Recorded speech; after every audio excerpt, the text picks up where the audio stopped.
আসসালামু আলাইকুম। বিবিসি আন্তর্জাতিক বিশ্ব সংবাদে আপনাকে স্বাগত। শুরুতে সংবাদ শিরোনাম, পরে বিস্তারিত। পুরোদমে ইরান, ইসরায়েল এবং রাশিয়া, চীন নতুন করে ভয়াবহ যুদ্ধ শুরু হয়ে গেছে। আর এরই মাঝে আমাদের হাতে এসে পৌঁছেছে এই যুদ্ধের সর্বশেষ গুরুত্বপূর্ণ সবথেকে তাজা আপডেট সংবাদ। প্রথমে আপনাদের জানাবো, যুদ্ধে যদি যুক্তরাষ্ট্র জড়ায় তাহলে নরক নেমে আসবে বলে ইরানের কঠিন হুঁশিয়ারি। ইরানে হামলায় ইসরায়েলের সঙ্গে যুক্তরাষ্ট্র যোগ দিলে তা সমগ্র অঞ্চলে নরক নেমে আসবে বলে হুঁশিয়ারি করেছে ইরানের পররাষ্ট্রমন্ত্রী সায়েদ খাতিবজাদে। তিনি যুক্তরাষ্ট্রকে হুঁশিয়ারি দিয়ে বলেছেন, যুক্তরাষ্ট্রের প্রেসিডেন্ট ডোনাল্ড ট্রাম্প এই যুদ্ধে নিজেকে জড়িয়ে ফেললে নিজের জন্য বিপদ ডেকে আনবে। গোটা অঞ্চল জুড়ে ছড়িয়ে পড়বে ধ্বংসযজ্ঞ। এতে যুক্তরাষ্ট্রের সবথেকে বেশি ক্ষতি হবে। এরপর জানাবো, ইসরায়েলের শক্তিশালী ক্ষেপণাস্ত্র হামলা অব্যাহত ইরানের। একের পর এক ইহুদিবাদী ইসরায়েলকে লক্ষ্য করে ব্যাপক ক্ষেপণাস্ত্র হামলা অব্যাহত রেখেছে ইরান। স্থানীয় সময় আজ ৩টার দিকেও ইসরায়েলের দক্ষিণাঞ্চলীয় শহরে বেরশেবা এবং আশপাশের শহরে সতর্কতামূলক সাইরেন বাজার শব্দ শোনা গেছে। এদিকে ইউরোপীয় পররাষ্ট্রমন্ত্রীদের সঙ্গে বৈঠকে বসছে ইরান। পরমাণু কর্মসূচি এবং ইসরায়েলের সঙ্গে চলমান যুদ্ধ নিয়ে ফ্রান্স, জার্মানি, যুক্তরাজ্য, ইউরোপীয় ইউনিয়ন এর সঙ্গে বৈঠকে বসতে যাচ্ছে ইরানের পররাষ্ট্রমন্ত্রী আব্বাস আরাগচি। আজ সুইজারল্যান্ডের রাজধানী জেনেভায় এই বৈঠক হওয়ার কথা রয়েছে। জানাবো, ইরানের ক্ষেপণাস্ত্র উৎপাদন কেন্দ্রে ভয়াবহ হামলা। ইরান ও ইসরায়েলের মধ্যে পাল্টাপাল্টি হামলা অব্যাহত রয়েছে। ইসরায়েলি প্রতিরক্ষা বাহিনী আইডিএফ জানিয়েছে, আজ তারা তেহরানের বেশ কয়েকটি স্থানে হামলা চালিয়েছে। হামলায় ৬০টিরও বেশি ইসরায়েলি যুদ্ধবিমান অংশগ্রহণ করেছে। এবং সর্বশেষ জানাবো, শ্রীপুরে সেনাবাহিনীর অভিযানে বিদেশি পিস্তল, বন্দুকসহ আটক ২। শ্রীপুরের সেনাবাহিনীর গোপন অভিযানে আগ্নেয়াস্ত্র, নগদ অর্থ ও হ্যাকিং সরঞ্জাম সহ সর্বহারা দলের এক চাঁদাবাজ নেতা এবং বিকাশ হ্যাকারকে আটক করা হয়েছে। প্রিয় দর্শক, এতক্ষণ শুনছিলেন সংবাদ শিরোনাম, এবারে বিস্তারিত। তবে তার আগে বন্ধুরা, অনুরোধ থাকবে এই সংবাদটিতে একটি লাইক দিন। এই চ্যানেলে আপনি নতুন হয়ে থাকলে আমাদের সংবাদটি দেখতে দেখতে চ্যানেলটি সাবস্ক্রাইব করে রাখুন। ভিডিওটি দেখতে দেখতে সংবাদটি আপনার সোশ্যাল মিডিয়ায় শেয়ার করে দিন বন্ধুদের মাঝে। আর ইরান ইসরায়েল যুদ্ধে আপনি কোন দেশকে সমর্থন করেন কমেন্ট করে জানিয়ে দিন। দেখিয়ে দিন বিশ্বকে আপনি ইরানের পক্ষে নাকি ইসরায়েলের পক্ষে। এবারে বিস্তারিত। যুদ্ধে যুক্তরাষ্ট্র জড়ালে নরক নেমে আসবে বলছে ইরান। ইরানে হামলায় ইসরায়েলের সঙ্গে যুক্তরাষ্ট্র যোগ দিলে তা সমগ্র অঞ্চলে নরক নেমে আসবে বলে হুঁশিয়ারি করেছে ইরানের উপপররাষ্ট্রমন্ত্রী সাইদ খতিবজাদে। তিনি আরও বলেছেন, যুক্তরাষ্ট্রের প্রেসিডেন্ট ডোনাল্ড ট্রাম্প এই যুদ্ধে নিজেকে জড়িয়ে ফেললে নিজেদের জন্য বিপদ ডেকে আনবে।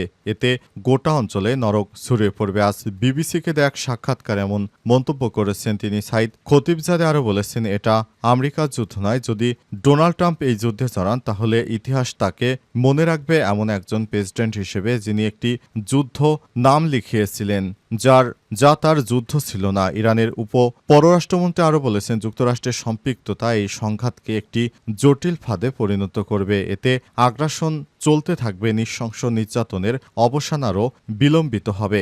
সাক্ষাৎকারে খতিবজাদে আরও বলেছেন, ইরান কূটনীতি চায়, কিন্তু তার দেশের বিরুদ্ধে বোমাবর্ষণ অব্যাহত থাকলে কেউ আলোচনায় যেতে পারবে না। যে মুহূর্তে আগ্রাসন বন্ধ হবে, অবশ্যই কূটনীতি হবে প্রথম বিকল্প। যুক্তরাষ্ট্রের সঙ্গে ইরান পারমাণবিক চুক্তির দ্বারপ্রান্তে ছিল, কিন্তু সেই চুক্তি চূড়ান্ত হওয়ার আগেই নাশকতা চালিয়ে সুযোগ নষ্ট করে দেয়া হয়েছে। যুক্তরাষ্ট্র এবং ইরানের মধ্যে পারমাণবিক কর্মসূচি নিয়ে আলোচনা হওয়ার কথা ছিল রোববার, কিন্তু শুক্রবার রাতে ইসরায়েল ইরানের হামলা চালায়। এরপরই ইরান জানায়, ইসরায়েলের হামলার পর এই আলোচনার আর কোনো অর্থ নয়। এদিকে হোয়াইট হাউস জানিয়েছে, প্রেসিডেন্ট ডোনাল্ড ট্রাম্প ইরানের বিরুদ্ধে যুক্তরাষ্ট্রের সম্ভাব্য সামরিক হামলার সিদ্ধান্ত নেওয়ার আগে কূটনৈতিক প্রচেষ্টার জন্য আরও ২ সপ্তাহ সময় দেওয়ার সিদ্ধান্ত নিয়েছে। ইসরায়েলের শক্তিশালী ক্ষেপণাস্ত্র হামলা অব্যাহত। ইসরায়েলের শক্তিশালী ক্ষেপণাস্ত্র হামলা অব্যাহত রেখেছে ইরান। স্থানীয় সময় ভোররাত ৩টার দিকে ইসরায়েলের দক্ষিণাঞ্চলীয় শহর বেরশেবা এবং আশপাশের শহরে সতর্কতামূলক সাইরেনের শব্দ শোনা গেছে। আল জাজিরা জানিয়েছে, বেরশেবায় কয়েকটি ভবনে ক্ষেপণাস্ত্র হামলা হয়েছে। হামলায় এখন পর্যন্ত ৫ জন আহত হওয়ার খবর পাওয়া গেছে। আল জাজিরা জানিয়েছে, ইসরায়েলের দক্ষিণাঞ্চলের ভিডিও ফুটেজে দেখা যাচ্ছে যে সেখানে সেখানকার একটি প্রধান সড়কে ধোঁয়ার বিশাল কুণ্ডলী, আগুনে পুড়ে যা গাড়ি এবং জরুরি কর্মীরা আগুন নেভানোর চেষ্টা করছে।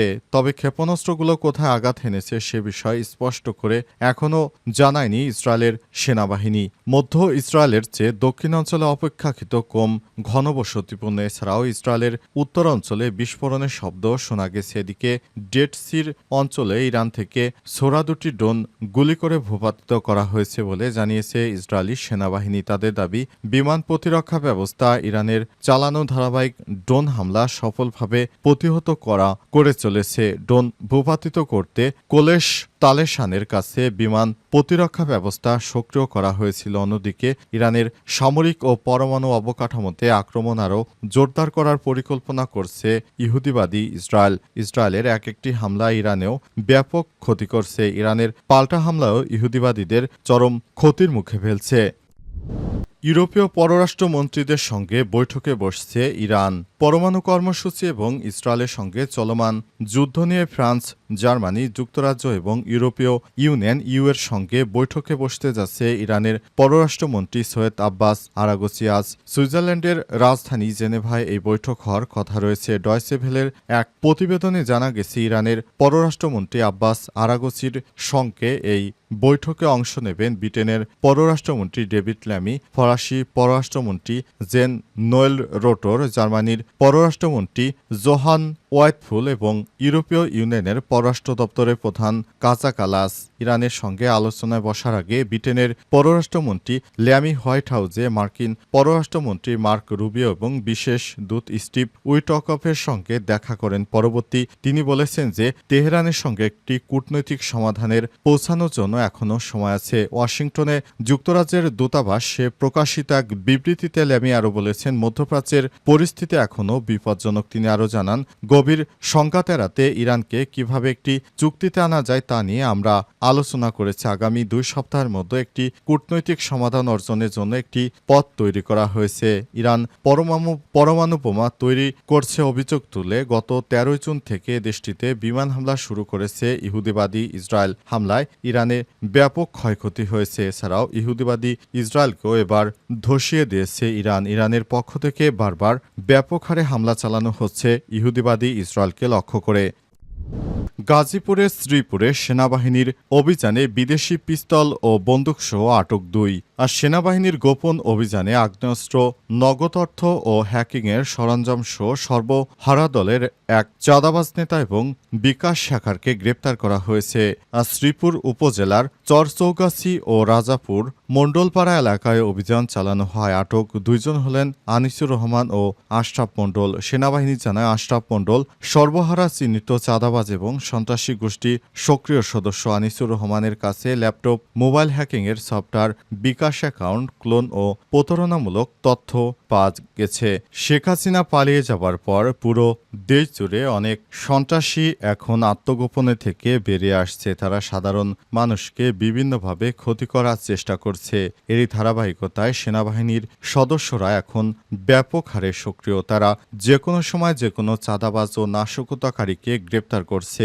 যারা দেশকে অস্থিতিশীল করার জন্য ভূমিকা রাখছে তাদের বিরুদ্ধে সেনাবাহিনীর অ্যাকশন চলমান রয়েছে। সেনাবাহিনীর অ্যাকশনে তাদেরকে দ্রুত সময়ের মধ্যে গ্রেপ্তার করা হচ্ছে এবং শাস্তির আওতায় নিয়ে আসা হচ্ছে।